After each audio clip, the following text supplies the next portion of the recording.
ஐபக்தி பசியைச் சேர்ந்த அன்பர்கள் அத்தனை பேருக்கும் அன்பான வணக்கம். பார்ப்போற்றும் பராசக்தியினுடைய புகழை தொடர்ந்து நாம் சிந்தித்து கொண்டே வருகிறோம்.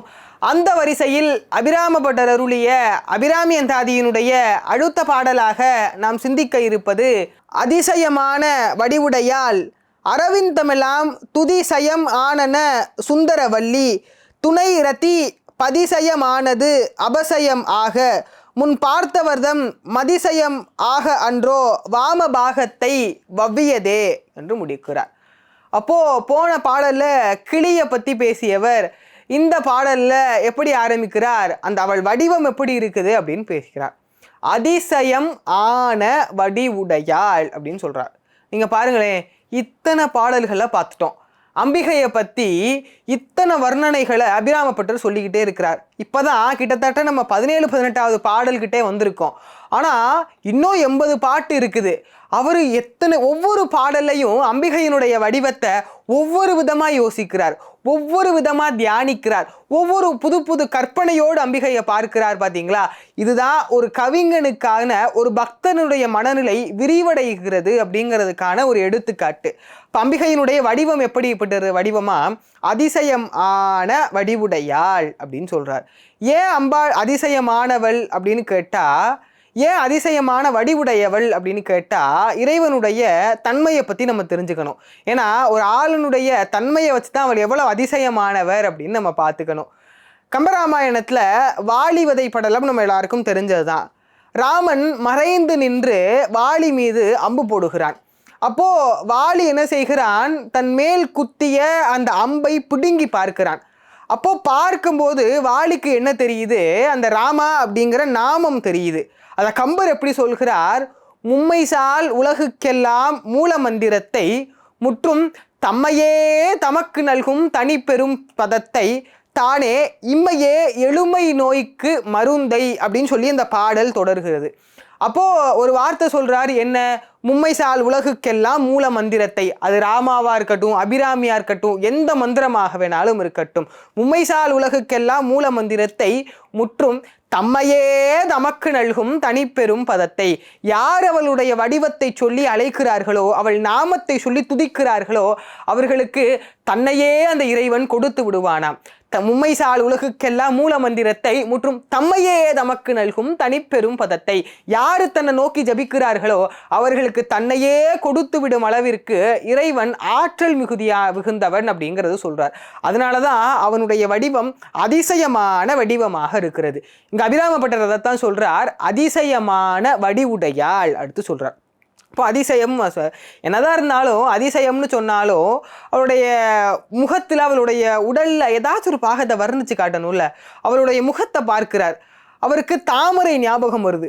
ஆனால் அம்பிகை தாமரையை விட அழகா இருக்கிறாளே, அம்பிகையினுடைய முகம் தாமரையை விட அதிகமாக இருக்கிறது. அதனால என்ன சொல்றார், அரவிந்தம் அப்படின்னா தாமரை அப்படின்னு பேரு. ஆனால் அம்பிகை தாமரை முகத்துக்கு ஒப்பானவள்னு சொல்ல முடியாது. ஏன்னா தாமரைகளே அம்பிகையினுடைய பாதத்தில் தான் விழுகிறது அப்படின்னு சொன்னால் அப்போ அம்பிகை எவ்வளவு அழகா இருப்பான்னு நம்ம யோசிச்சு பார்த்துக்கணும். அதனால சொல்றார், அரவிந்தமெல்லாம் துதிசய ஆனன சுந்தரவல்லி, தாமரையை விட அதிகமாக அழகுடையவள். ஏன்னா ஒரு ஆளை பற்றி நம்ம சொல்லணும்னா, முகத்தை பாருப்பா, தாமரை மாதிரி இருக்குது, தாமரை மாதிரி மின்றான், தாமரை மாதிரி விழிஞ்சு இருக்கிறான், தாமரை மாதிரி தன்மையுடையவன் அப்படின்னு ஒரு வார்த்தை சொல்லுவோம்ல. ஆனால் அந்த தாமரையே அம்பிகையினுடைய பாதத்தை வணங்குகிறது என்றால் அவள் எவ்வளவு ஆற்றலுடையவள் என்று கற்பனை செய்து கொள்வதற்கு நம்மளிடம் பொறுப்பை கொடுத்து விடார் அபிராமப்பட்டர். அப்போ என்ன சொல்றார், அதிசயமான வடிவுடையால் அரவிந்தமெல்லாம் துதிசய ஆனன சுந்தரவல்லி துணை ரதி பதிசயமானது அபசயம் ஆக முன் பார்த்தவர்தம் அப்படின்னு ஒரு வார்த்தை சொல்றார். இப்போ இந்த இடத்துல ஒரு புராண கதையை நமக்கு அபிராமப்பட்டர் எடுத்து சொல்றார். என்ன, துணை ரதி. ரத்தியினுடைய துணை யாரு, மன்மதன். மன்மதன் என்ன பண்றான், துணை ரதி பதிசயம் ஆனது அபசயம் ஆக.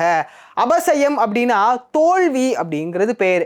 என்ன பண்ணுறான், சுவாமி மேலே அம்பு தொடுத்து சுவாமி மீது காம உணர்வை உட்படுத்த வேண்டும் என்பதற்காக மன்மதன் என்ன பண்ணுறான், சுவாமி மேலே மலர்கணைகளை தொடுக்கிறார். இப்போ சுவாமி என்ன பண்ணுறார், தன்னுடைய மூன்றாவது கண்ணாகிய நெற்றிக்கண்ணை திறந்து காமனை எரித்து விடுகிறார். அதைத்தான் சொல்றார், துணை ரதி பதிசயம் ஆனது அபசயம் ஆக. முன் பார்த்தவர்தம் காமன் தன் மீது அம்பு தொடுக்கும் போது அவனை தோற்கடித்தார். எப்படி, முன் பார்த்து, ஒரு பார்வை பார்த்தோன்னே எரிஞ்சு போயிடுறான். காமனையே எரிக்கும் அளவிற்கு தன்மையுடைய சிவபெருமானுடைய அடுத்த வரி சொல்றார், மதிசயம் ஆக அன்றோ வாமபாகத்தை வவ்வியதே அப்படின்னு முடிக்கிறார்.